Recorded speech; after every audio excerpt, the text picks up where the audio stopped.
Oh boy. Yep. On this 30-minute mechanic, we're going to look at our latest project here. 1983 Yamaha IT175. Man, I like dirt bikes. I like vintage dirt bikes. And this one really toils my propeller. So buckle up. Let's go.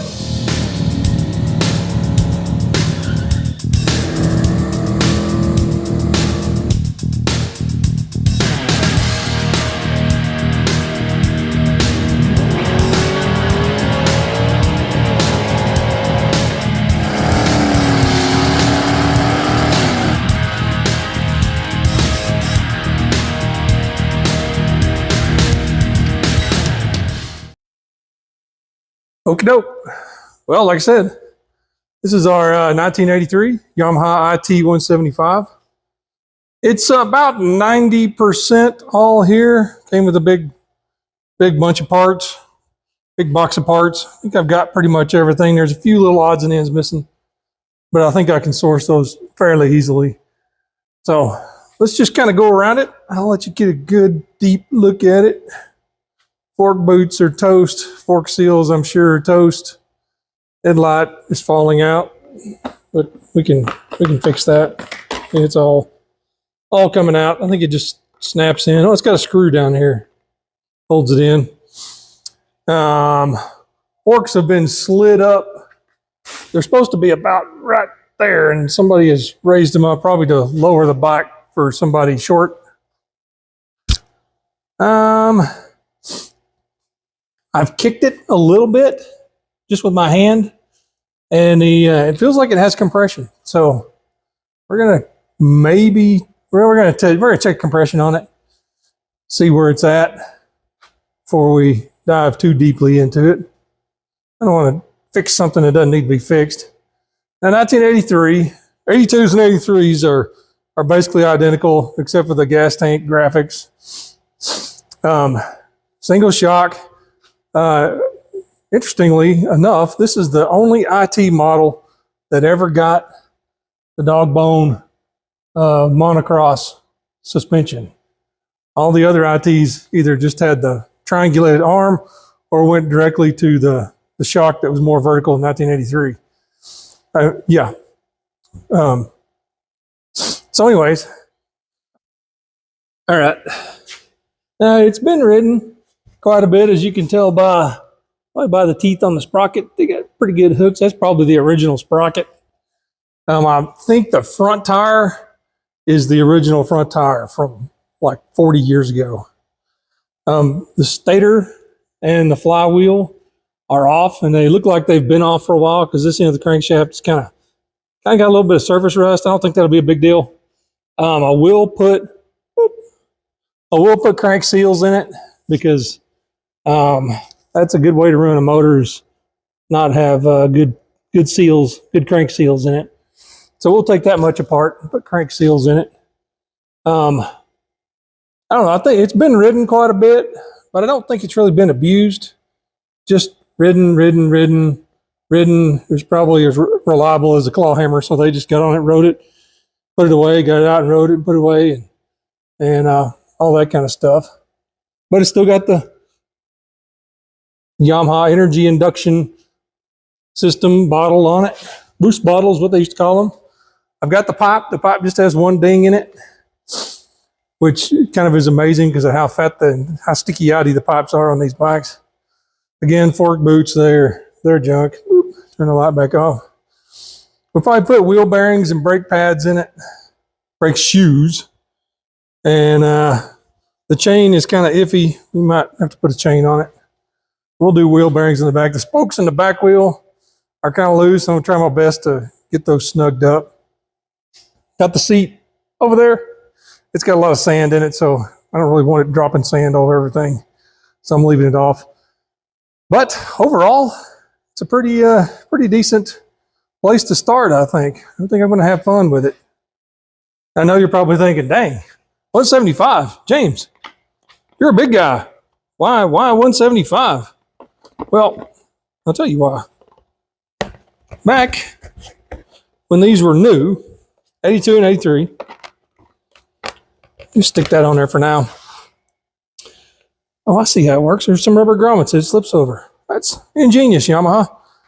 Back in 82 and 83, I was an impressionable young dirt biker. And I was just getting into riding dirt bikes.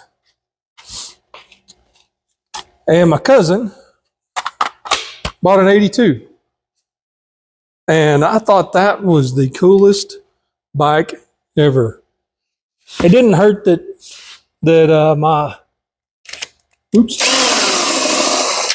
it didn't hurt that the magazines that I enjoyed in the day, dirt bike in particular, thought it was a great bike too. So that made it even better. My cousin had one, and Dirt Bike Magazine thought it was a great machine. So it had two wins right there already. Trying to get the darn fork boot clamp off. There it goes. Shortly thereafter, my next door neighbor bought one. He bought an 83 like this. And that pretty much sealed the deal for me that the IT175 was like an amazing machine. So I've always thought they were cool. Well, in about 1985 or so, my neighbor said, "Hey, I need to do a top end on my 175. You want to learn how to do it?" And I was like, "Sure thing." So we got it there in his garage. What's going on here? We got there in his garage, and he bought all the parts, and we rebuilt the top end on it. And yikes! It's not coming loose as easy. What's going on here? Can't see it for starters. Oh gosh, it's all full of gunk. There it goes. So we got out there in his garage, and we rebuilt the top end on it. I'd never done a top end on a two-stroke dirt bike, and it was pretty cool. It was a learning experience. And not long after that, our local motorcycle club, Track and Trail Sport Riders, was having their turkey run. They had a turkey run there at Thanksgiving, where you could ride around, get poker cards, and then come back, and whatever your poker hand was, you could win a turkey. It was pretty cool. It was fun. It's hot. Anyways, Daryl said, "Hey, why don't you ride that 175? And I said, "Hey, yes, I will ride that 175. Now, mind you, I wasn't a very big dude. I was kind of tall, kind of skinny.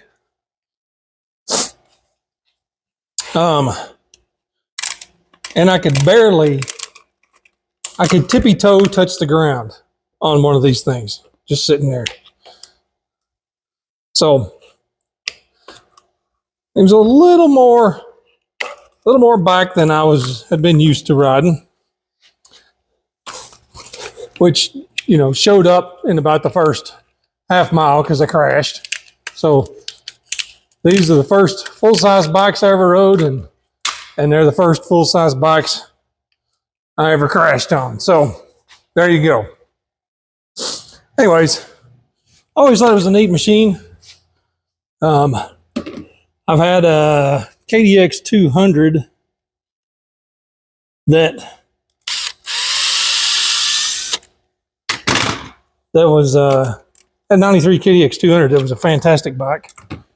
I should have kept it, but at the time my kids weren't riding, so I didn't see any point in keeping it. But anyways, that's the one I told you about, the KDX, but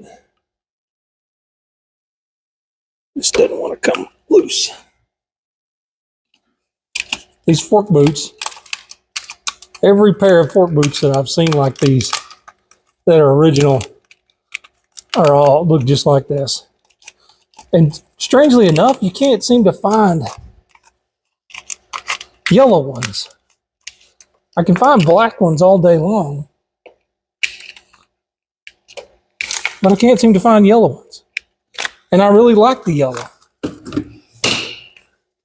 I think the black ones kind of look bland, but you know, kind of take what you can get in the motorcycle, vintage motorcycles, restoration type stuff. We're not, and in that vein, we're not going to be doing a full-on, full-blown, super, you know, detail restoration.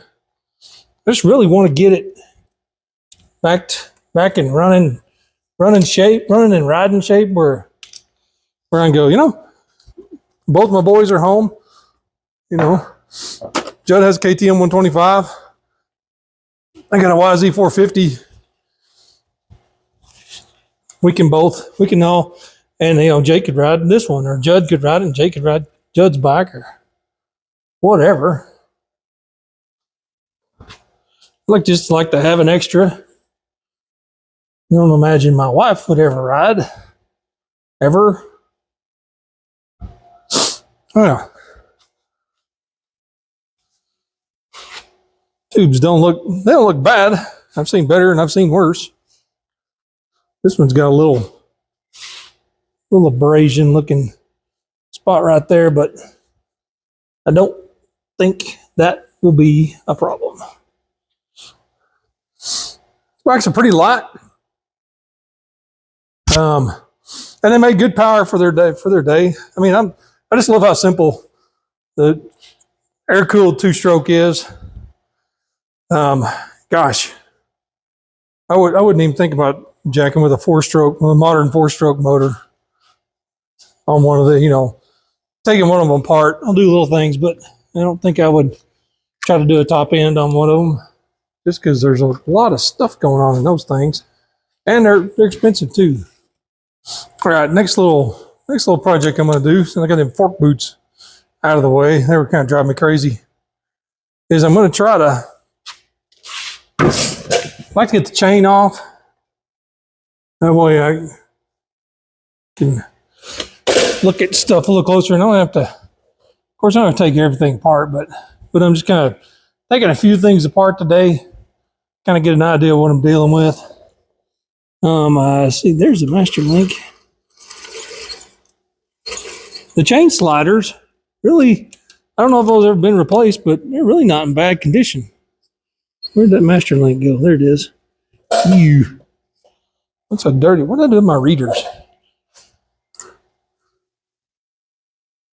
Fella's got to have his readers.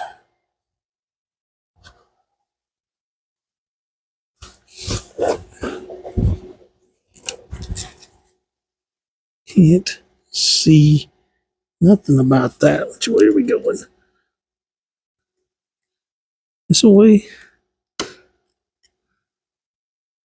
I'm going to pinch my finger because I'm good at that. There it goes. Kapew! Master link. It's set on the floor. Here comes the question, can we get the link off? Chain's a little sloppy. Can we get the link off is the question, because it's so worn. Hey, there it goes. Wow. Thought maybe it'd be worn into those pins and it wouldn't come loose. I think this is a 520. Sometimes they're stamped on there. Yep, 520. Yeah. Like I said, it's probably it's stock chain, stock sprockets. Why does that one not want to move? Because it got hung right there. Stock chain and sprockets and everything. Never been changed, I'm sure. Whee! There's our gross chain. It's probably stretched within an inch of its life. Yep, she's well used. We'll probably put a new one on there. Kind of squeaky, kind of sloppy. Yeah, well, got duct tape on the spokes for some reason. I mean, you can fix a lot of things with duct tape, but I never expected, spokes to be one of them. Let's just get rid of that. I don't know what they're trying to do here. I do know that these rear spokes they're all pretty loose.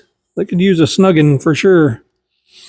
We'll try our best to figure out how to do that. I've never had good luck with spokes. I usually end up with a wheel that wobbles around. Wobble, wobble, wobble. All right, chain out of the way. I kind of like to get that little counter shaft cover off of there too. They give me another box. Give me another box to kind of put some of these pieces in. There we go. Let's go find a screwdriver. See if we can pop that little plastic cover. I'm amazed. I think that's plastic. I'm amazed that thing is still intact. This is a 41-year-old dirt bike. And a little plastic counter shaft guard is still in one piece. It didn't get smoked by a chain at some point. Yeah. All right.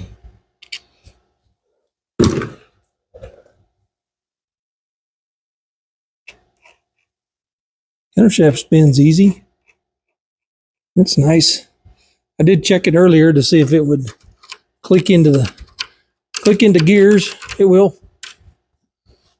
So the transmission's probably fine.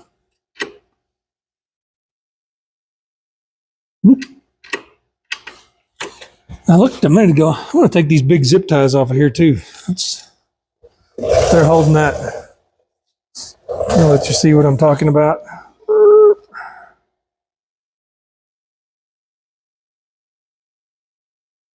There. Somebody took a couple big zip ties and zip tied the boost bottle on there.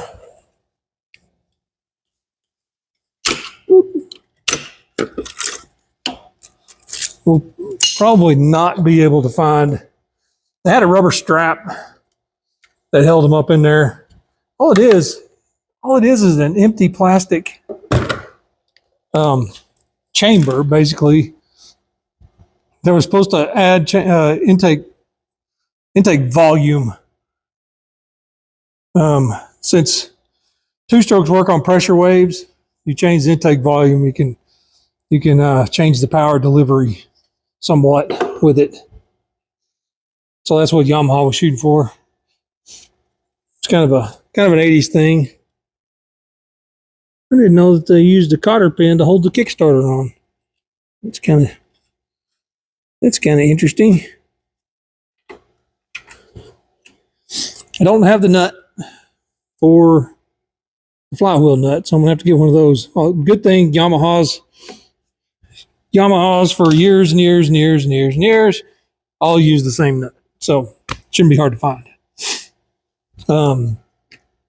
Looks like somebody put a plug in it. It does not feel like it's tight.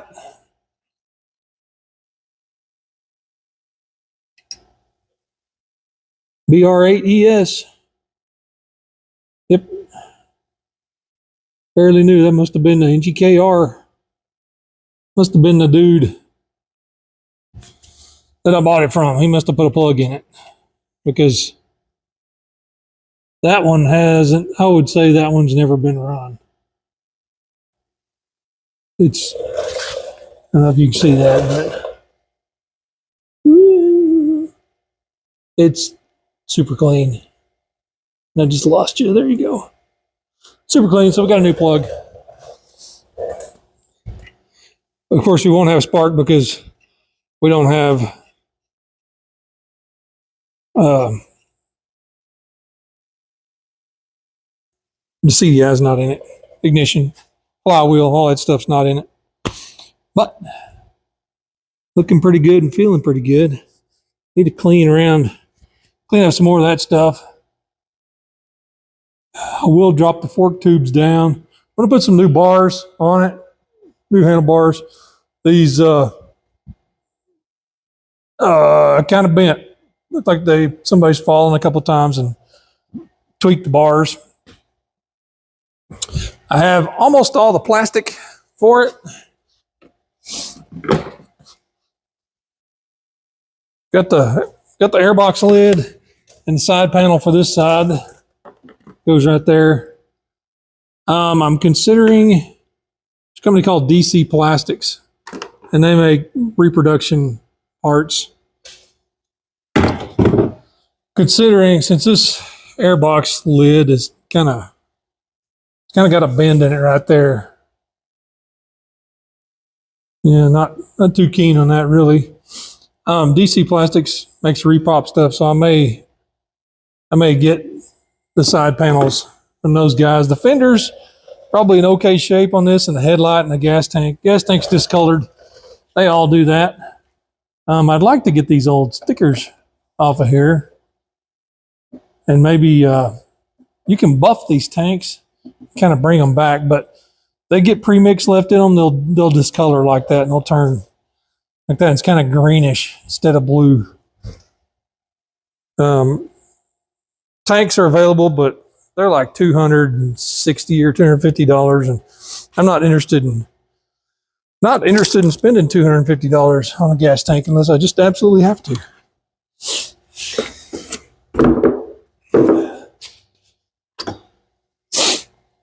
Got the carburetor. I'm missing a few parts, I think, to the carburetor. I didn't see the slide in there, so we may have to. It might be in there. I don't know. It would be a no. I do have a reed block. And the reeds look really good. Can't see any light through them, which kind of is amazing. But I've got the reed block with decent reeds in it. So we're gonna have to source a few pieces here and there. I might touch up some of the paint on the frame. It's gloss pack. I'm not gonna do anything weird, like anything crazy like powder coating. Take it all apart and powder coat the frame. That's just dumb. On something you're gonna ride, because I don't want to spend that kind of money on this thing. I'll just touch it up here and there with some glossy black. We'll clean the pipe and the silencer, repaint them with barbecue paint. And yeah, hey, I'm excited about this thing. I was just looking for my compression tester, and I don't know where it is, or I'd do a compression test. I'm gonna look some more, because I'd love to do that right now. Well, I have looked everywhere. Found my gauge, and I found one of the little adapters, but I don't know where the hose is. I can't find the hose that goes with it. So I guess I won't be testing compression today. So anyways, kind of feels pretty good, actually.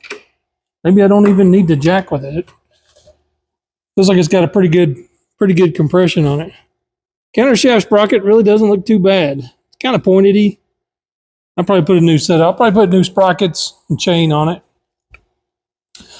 Like I said, paint some stuff, kind of get it looking sharp, and enjoy the heck out of it. That's my plan.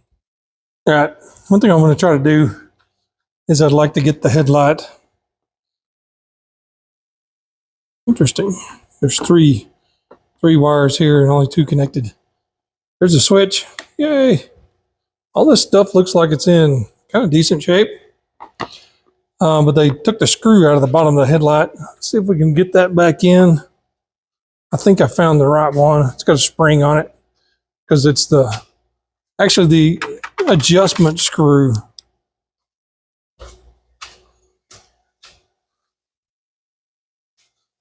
And I think that slips behind there. And I think the spring goes in there.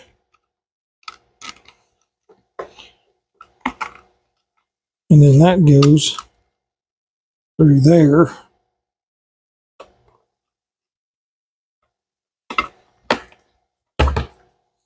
I always thought the headlights on these bikes look cool.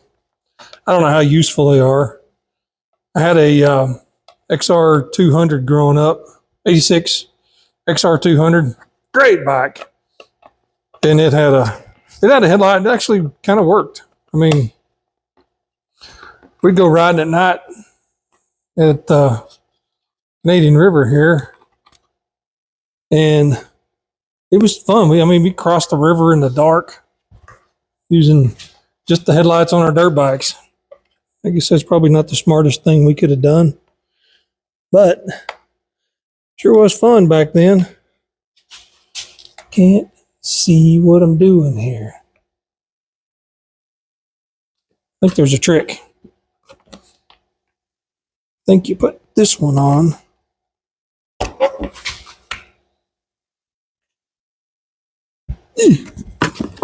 Maybe. There's a rubber. Ah, that one's missing the top part of the rubber. Ah, see. So that one then it'll just fall on there. Maybe.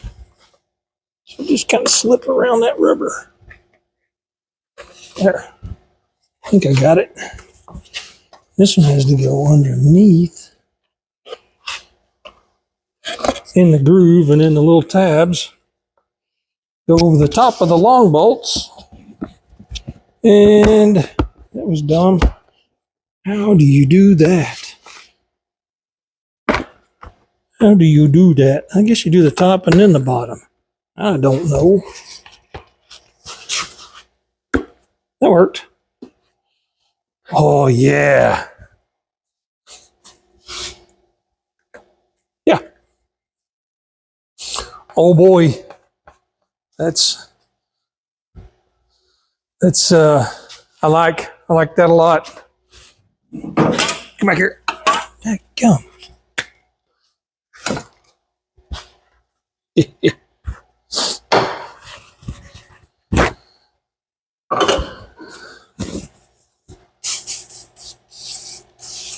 Yeah. I'm doing it. I'm cleaning it. Look at that.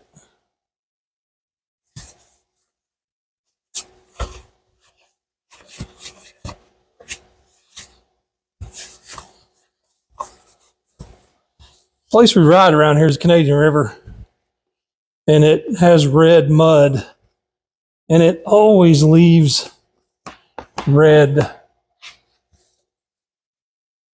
kind of a red film all over everything.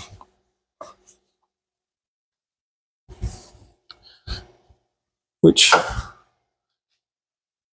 you can wash it, but if you don't wipe when you're washing, that red will stay. You have this red. This had it all over the fork tubes. Ouch. And the rims. I did do some cleaning on it before turning the camera on. Out there at the pressure washer, and the pressure washer was giving me fits. I don't know what its problem was, but it was surging and then lose pressure, then build pressure. It was almost like it was making too much pressure and hitting the like a safety or something, and it would shut itself off, and then it turned back on to build pressure again, and then it'd shut itself off. Man, this is really looking good. And you got to remember, this stuff is 40 years old. 40.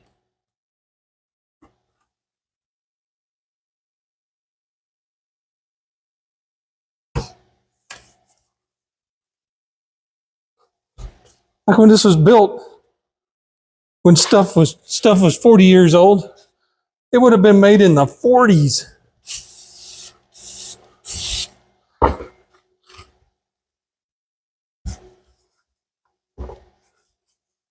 Kind of crazy to think about.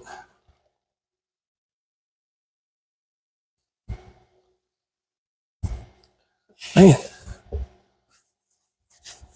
this is looking pretty good. Back fender has one little stress, well, actually has a couple of little stress cracks in it.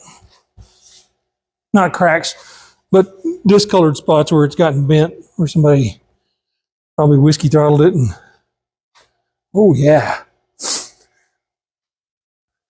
Get the other side of the back fender, front fender. And then I think this part will be good. I am very happy with my project purchase here. Now if it'll just run.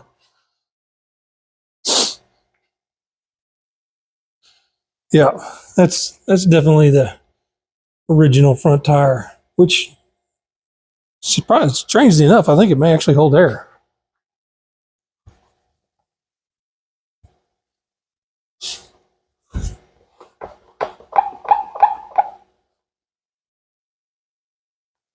Oh boy. Both levers are a little tweaked.